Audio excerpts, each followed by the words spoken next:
in the episode that this was the junction point of you and your wife are pregnant, and you decided to leave to pursue your own thing. Yeah. So what was the thought process leading up to that? Yeah, it was a complex one.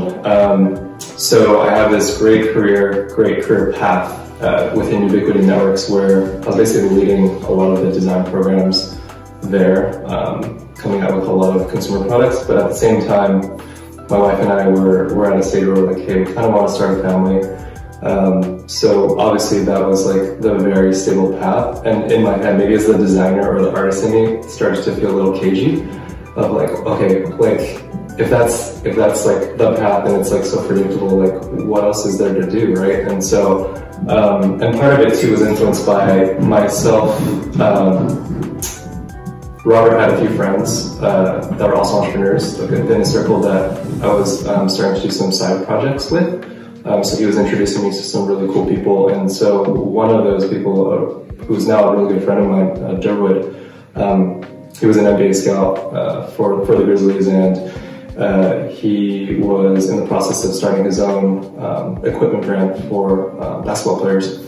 And so I helped kind of like design some stuff for him and get him started on all that. And just like kind of watching that journey, I was like, man, like this is stuff like I can do, like myself too, also.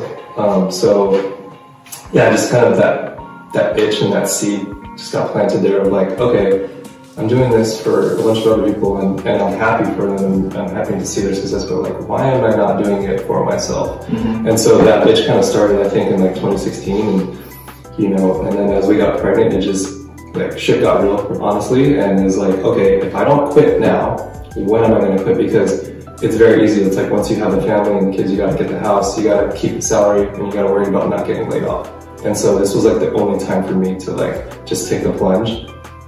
You know, as ironic as it sounds, it just sounds like so stupid actually if you look back on it. But if I didn't take that risk now, I probably, at this point, I have 2 kids now, I probably wouldn't be taking that risk. Mm-hmm.